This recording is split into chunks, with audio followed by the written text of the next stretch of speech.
Hi, Jill Cole here again, the Human Resources Consultant for MedSys, again with Angela Hapka from Hello. Northwestern Benefits.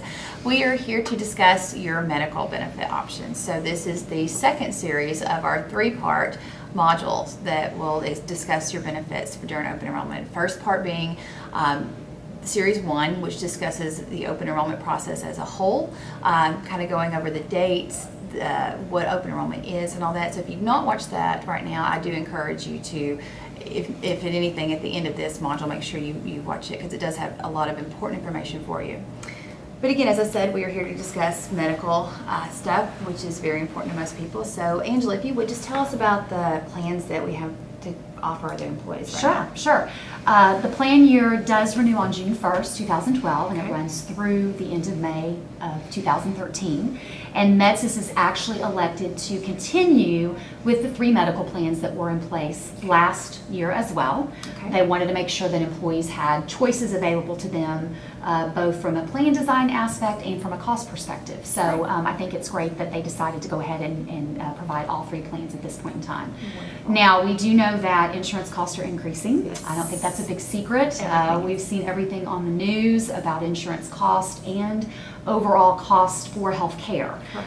So, I will tell you that MedSys did receive a renewal increase on their premiums. They did absorb that cost, and they're going to wonderful. continue to pay $310 towards the employee premium.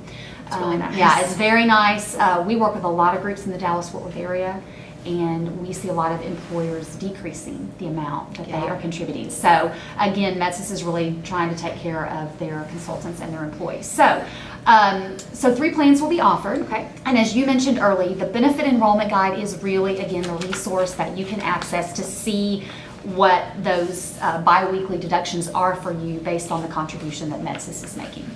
So Jill, there's basically 3 plans. Okay. There are 2 standard PPO plans, or Okay. the preferred provider organization plans, and I'm sure you know a lot about PPO plans. Do you know about What's your PPOs? favorite thing about PPO plans, would you say?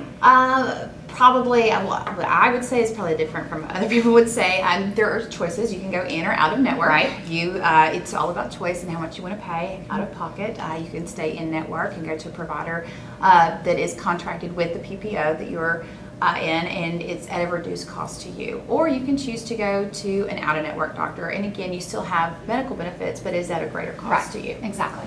Yeah, that's something a lot of people enjoy.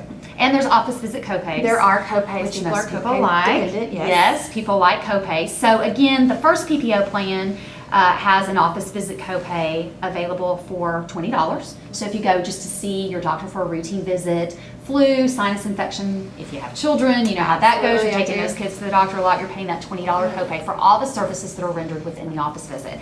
And then the second PPO plan has a little bit higher copay, so you're going to pay a little bit less in premium every month. It has a $30 office visit copay.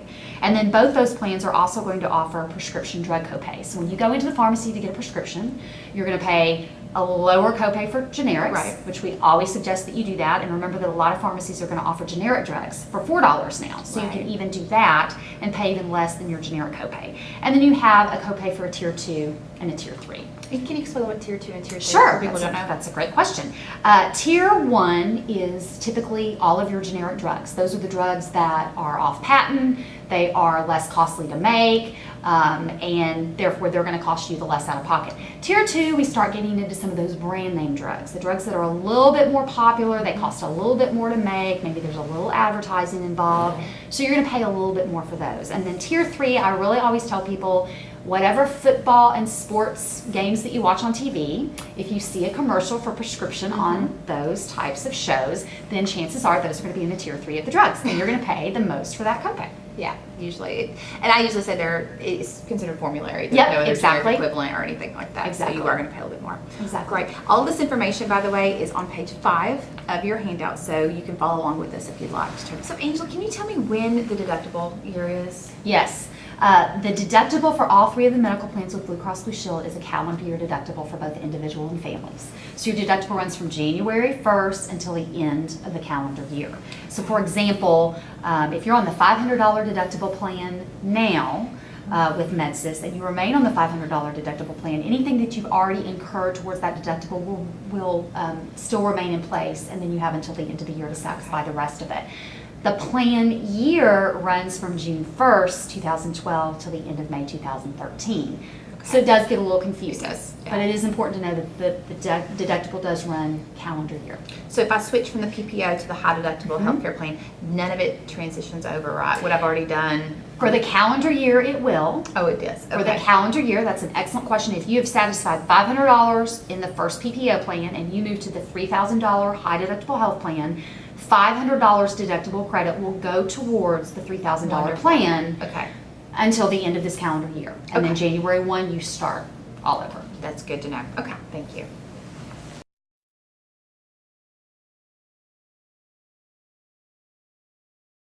So Angela, if you could tell me a little bit about how an HSA works when I need to use it. Sure, so that's a great question.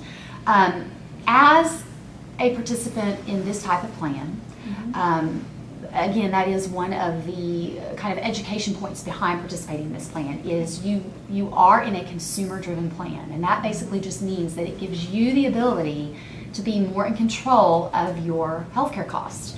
So for example, if I'm going to go visit the doctor, and I've had a health savings account, so I know how it works very well, the first thing I'm going to want to know is how much is my doctor going to charge me for that visit? Because remember, there is not an office visit copay. Now, you're still in a PPO plan, so you still have a negotiated fee, which means you're going to save money on the visit. You're not going to pay what someone off the street would pay for the visit, or someone without insurance. So one of the things you have to get used to is being able to know, what is my physician going to charge me just for a basic office visit? It was very easy for me when I first went on an HSA plan. I had a family physician. I called and I said, I have an HSA. Providers are very used to this now. If I come in just for a basic visit with my physician, about how much can I expect to pay? And I knew going forward that I would pay between $80 and $100 for an office visit. And that is about standard for an in-network office visit. So I would be ready for that. I would know what the balance was on my HSA debit card, because remember, you're going to get a debit card for that account, just like a checking account. And I would go in and I would either pay for my office visit with my HSA card, or I could pay for it with my checkbook or my credit card or my debit card. Save that money, huh? Save that money. However, I'm probably going to save that receipt. Right. Because later, if I get enough money in my health savings account, guess what? I can go back and reimburse myself for those charges. So that's the other beauty, is even though you can only spend what you have in that account at the time, in the future, if you have put enough money into that tax sheltered account and you want to go back and pay yourself back for something, you can.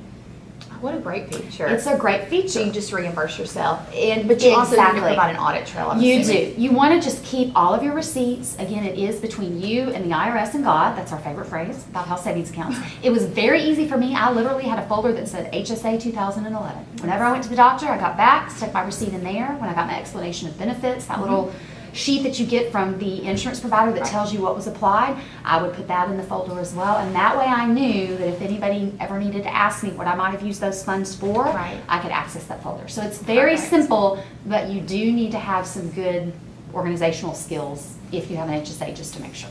Excellent. Now, can you use the HSA with these other two PPO plans? That's a great question.